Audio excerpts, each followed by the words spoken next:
Why were 1,800 peasants slaughtered by an elite army? The dark truth of the Battle of Wisby. In 1905, on the quiet island of Gotland in Sweden, archaeologists unknowingly awakened a nightmare that had slept for more than 600 years.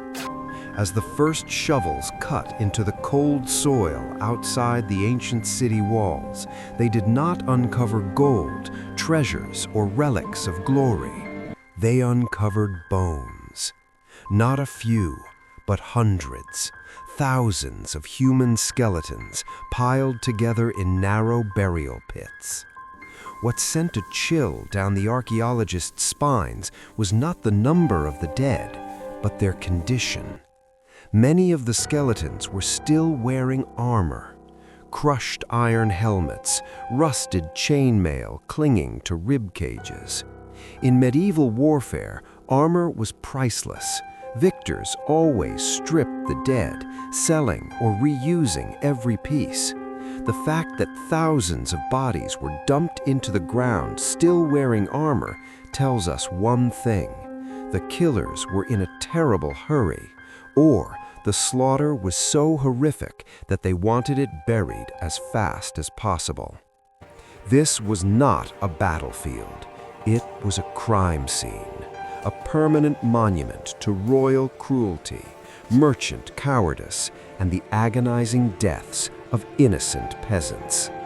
Welcome to the dark truth of the Battle of Wisby, 1361. To understand this tragedy, we must return to the 14th century. Europe was a brutal place, and the Baltic Sea was a hunting ground for predators. The island of Gotland lay in the middle like a jewel, rich, prosperous, and vital to trade, and wealth attracts wolves.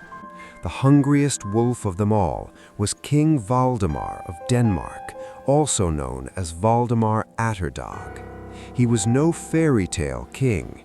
He was a ruthless strategist, willing to do anything to expand his power.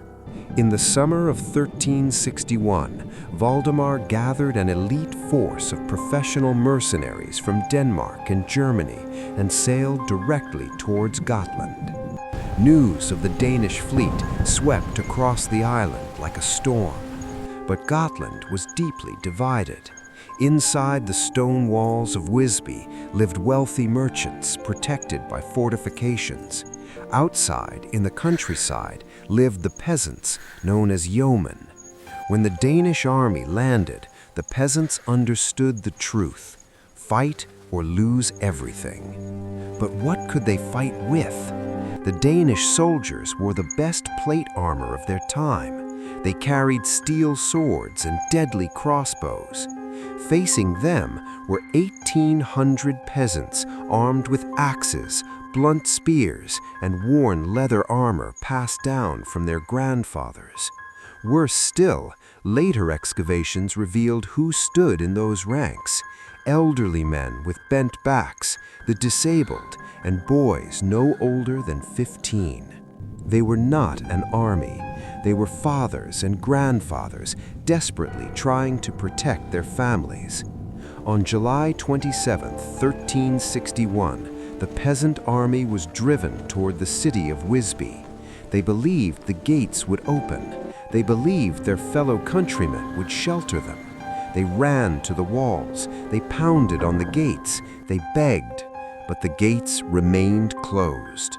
From atop the towering walls, the merchants and city leaders of Wisby looked down, cold and silent. They had calculated the cost. If they opened the gates, Valdemar might sack the city. If they kept them closed, he would slaughter the peasants and spare Wisby. Greed made the decision easy. They chose to sacrifice their own people. Now the peasants were trapped. Behind them, cold stone walls. Ahead of them, Denmark's merciless army. There was no escape. What followed was not a battle. It was an execution. Under the burning July sun, the Danish soldiers advanced like a machine built to crush flesh. Crossbow bolts pierced cloth like paper. German mercenaries swung maces that shattered wooden shields and bone alike. By the end of the day, 1,800 peasants lay dead. The peasant army was erased. When the screams finally faded, King Valdemar approached the gates. Only then did they open, not for survivors, but for the conqueror. The merchants of Wisby knelt and offered chests of gold in exchange for their lives.